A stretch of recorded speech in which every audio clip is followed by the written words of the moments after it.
সকাল বাজে 6:30। আজ অনেক সকালে ঘুম থেকে উঠে গেছি। উঠে উঠানটা ঝাড় দিয়ে ব্রাশ করে কাপড় জামা ছেড়ে চলে আসলাম ঘরেতে।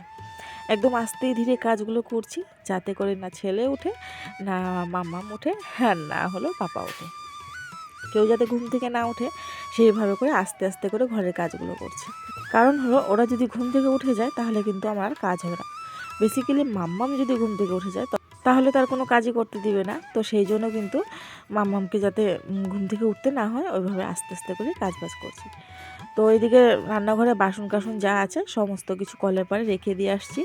আর জলের ড্রামটা খালি করে দিলাম, কারণ কি কোনালে পাপা যাবে একটু বাজারে, তো আসার সময় জলটা নিয়ে আসবে। আর এদিকে রাতের বেলার আলুর খোসা টোসা ছিল সেগুলোকে সব ফেলে দিচ্ছি। সন্ধেবেলার বিস্কুটের প্যাকেট এগুলো সব ফেলে দিচ্ছি। তো এবারে রান্নাঘরে বাসি জল আছে সেগুলো গাছে দিতে যাব।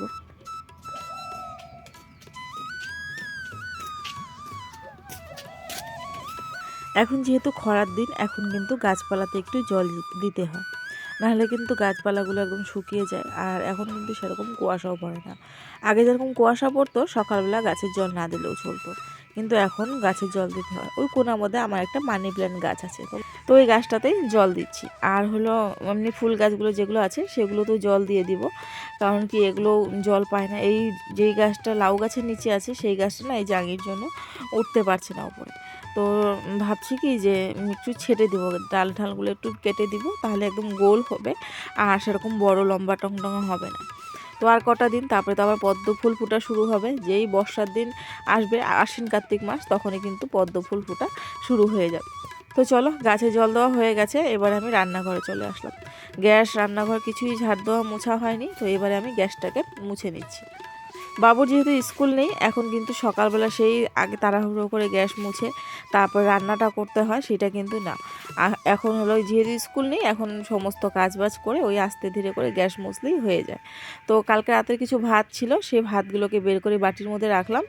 আর হলো এবার আমি গ্যাসটা ভালো করে মুছে নিচ্ছি, তারপর আবার ডাইনিংটাকে পরিষ্কার করে মুছে নিব। তো দেখো এদিকে গ্যাস মোছা হয়ে গেছে, আর এবার ডাইনিংটাকে মুছে নিই।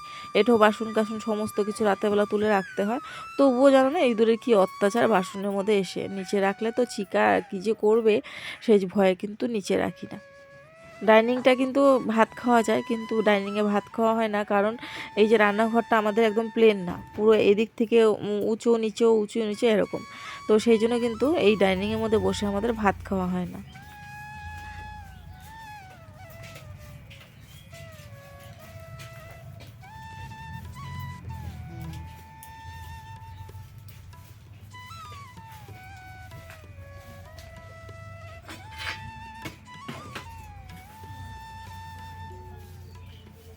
রান্নাঘরটা যদি পুরো প্লেন থাকতো তাহলে কিন্তু রান্নাঘরে ডাইনিংয়ে বসে ভাত খাওয়া যেত। পুরো প্লেন না, এই দেখো ডাইনিংয়ের যেখানে ডাইনিং রাখা আছে ওইটুকু এরিয়া একদম পরিষ্কার উঁচু, আর এই সাইডটা একদম নিচু। তো একদম মাঝখানটা আরও ঢালু। তো ওইভাবে করে রাখলে না চেয়ারটা কেউ বসলে পড়ে যাওয়ার ভয় থাকে। তো সেই জন্যই আমরা ডাইনিংয়ে বসে কিন্তু ভাত খাই না। তো চলো, রান্নাঘর ঝাড় দেওয়া হয়ে গেল, এবার আমি ওই ঘরটা ঝাড় দেবো।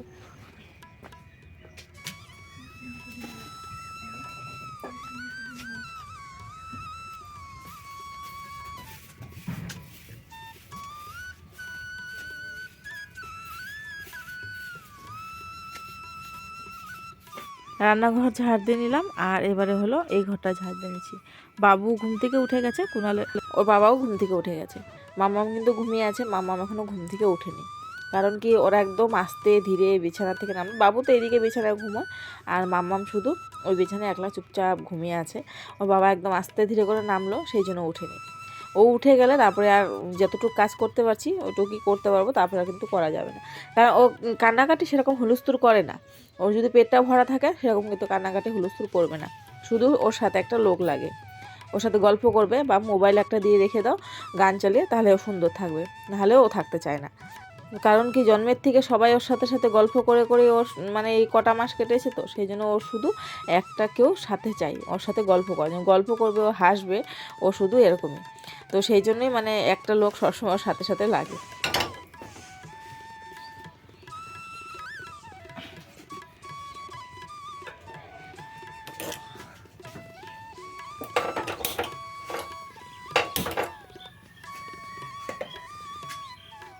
বেশ কয়েকদিন আগে কুনালে পাপা এক প্যাকেট ম্যাগি এনেছিল, তো ম্যাগিটা না মিক্সারের ভিতরে রেখেছি আর মনে নেই যে বানাবো বলে।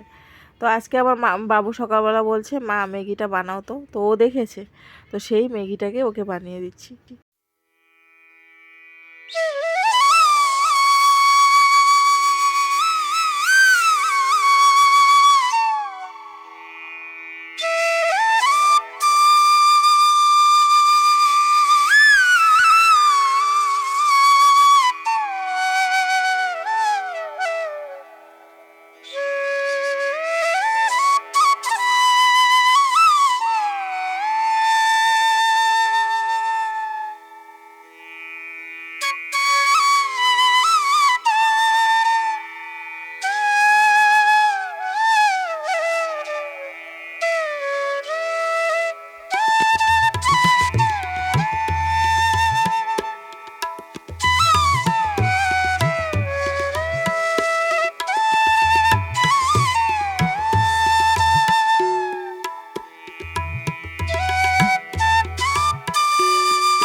কখন উঠছি আমি, সমস্ত কাজ হয়ে গেল না, কেন উঠলো?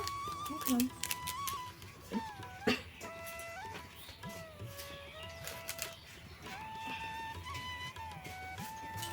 এটা নিয়ে যাবো, ডাস্টবিনে ফেলা দে। এটা নিয়ে যাবো, ডাস্টবিনে ফেলা দে। আমি তো খাবো। বানাইতেছি মুরগি মেরে। গুড মর্নিং হয়ে গেছে।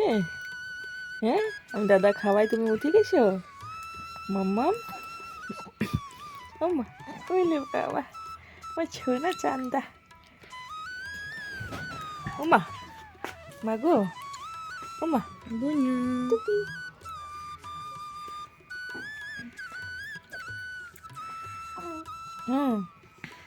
উঠে গেছো? ওয়ার্মআপ করে গুড মর্নিং।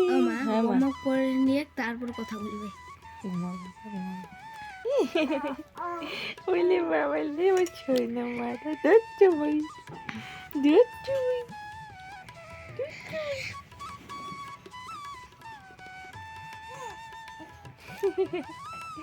ওইলে বাবা,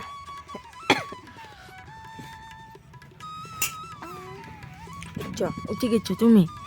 হ্যাঁ, তোমার গুনো হয়ে গেছে? ও মা, গুনো হয়ে গেছে? হুম, কাই দেখো, দাদা দেখো, দাদা দেখো। হ্যাঁ,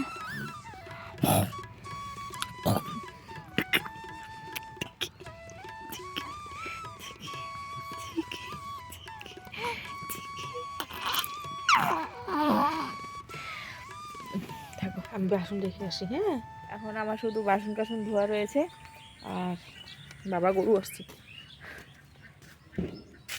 বাসন কাসন ধোয়া রয়েছে, আর হলো এখন বিছানা তোলা, রুটি করা, এগুলো কাজ রয়েছে।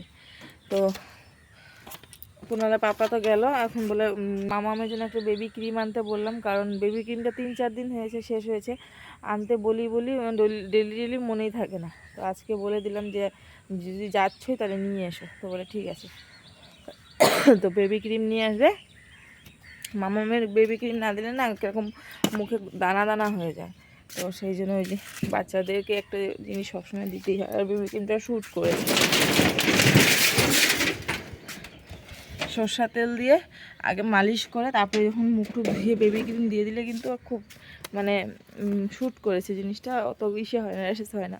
আর আমাদের সমস্ত গাছের লাউগুলো শুধু পচে পচে যাচ্ছে। ওকে বললাম যে ওষুধ এনে গাছে দিতে, বলে তাহলে তো মেডিসিন দিয়ে লাউ খাওয়াই হয়ে গেল, তাহলে আর লাউ সার ছাড়া কোথায় হলো? কিন্তু কোনো একটা হয়তো সার কমই হচ্ছে, সেই জন্যে গাছের লাউগুলো থাকছে না। তো ওকে বললাম, আনলো তো নেই, দেখি আনে নাকি। তো চলো এখন আমি গিয়ে বিছানাপত্র তুলি, আর হলো রুটি ফুটিগুলো করে নিই। রুটি করা হয়ে গেছে, এবারে হলো সবজি করব। তো কি সবজি করব ভাবলাম, তো গাছে দেখি একটা লাউ আছে, ওই একটা লাউ খেয়েছি, আর একটা লাউ ধরেছে। তো ভাবলাম যে এই লাউটাকে রান্না করি।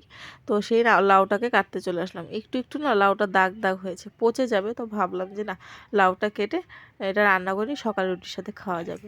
মেয়ে বাবার সাথে গল্প করছে। গেঞ্জিটা নামায় দাও, ছোট ফ্যান দিয়ে হবো না। ওই গেঞ্জিটা ওই দিনকা সে অগবাড়িতে দিয়ে আসছিলাম।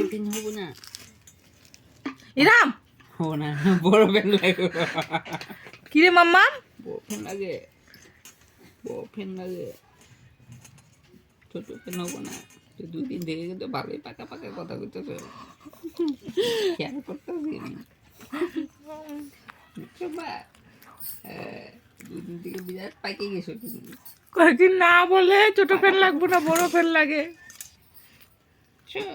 হো না, পাকা পাকা কথা বলো না। কত আবার ছোট ফ্যান লাগে?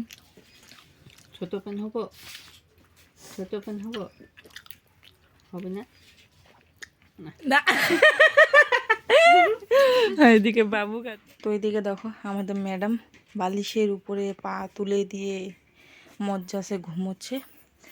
এখন বাজে হলো 11:30। এই যে সবজি আর রুটি আর সাথে রয়েছে একটু লিকার চা। এখন নিয়ে বসলাম খাবার সকালের। সমস্তটা সেরে বেছানা বুছানা তুলে রুটি করলাম, তারপরে হলো মাম্মামকে তেল ঠেল মালিশ করলাম, করে ঠুলে এই যে এখন নিয়ে খেতে বসছি। এখন বাজে 12:15। এখন খাবো, খেয়ে দিয়ে রান্না বসাবো। স্নানও করে নিলাম, স্নান করার ঝামেলাও শেষ হয়ে গেল। তো যাক, ভালো হয়েছে।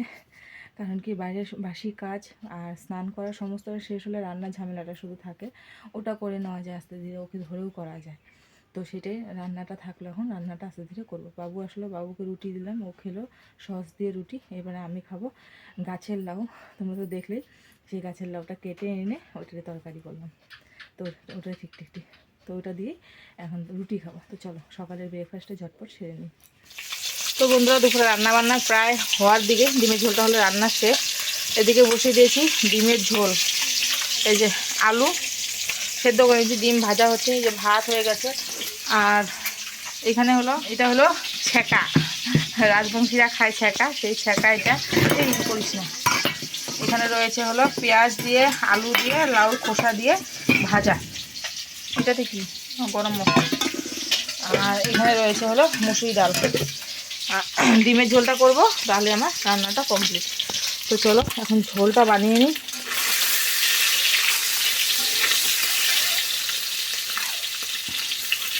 মামা উঠে গেছিলো, বাবু অল্পক্ষণ রাখলো, তারপরে আমি ওকে ঘুম পাড়িয়ে দিয়ে আসলাম। এবারে ও ঘুমোচ্ছে, আমি ঝটপট করে রান্না টান্না সেরে নিই। চলো। তো বন্ধুরা রান্না বান্না খাওয়া দাওয়া হয়ে গেছে আমাদের কমপ্লিট। আর এদিকে এই যে বাপ বেটি ঘুমোচ্ছে, আর ওইদিকে আমার ছেলে ওই যে বসে বসে কী যেন করছে। তো তো এদিকে হলো আমার মামামের সাথে আর বাবার সাথে কী জানি গল্প চলছে, দুই বাপ বেটির গল্প চলছে। তো চলো ওরা দুজন গল্প করুক, আর আজকে ব্লগটা এখানে শেষ করছি। কেমন লাগলো অবশ্যই তোমাদের কমেন্টে জানিও, ভালো লাগলে লাইক কমেন্ট শেয়ার করে দিও। তো চলো আজকে যেন টাটা বাই বাই, দেখা হচ্ছে কালকে আবার নতুন সকালে নতুন একটি ব্লগে। ওই দেখো হাত নিয়ে মুখে দিচ্ছে, খাচ্ছে আর হলো বমি করছে। তো চলো ওর এইটা চলতেই থাকবে সারাদিন, আর ওর বাবা পরিষ্কার করবে আর হলো ওইভাবে করে বমি করতেই থাকবে। তো চলো টাটা বাই বাই সবাইকে, কালকে আবার নতুন সকালে নতুন একটি ব্লগে দেখা হবে।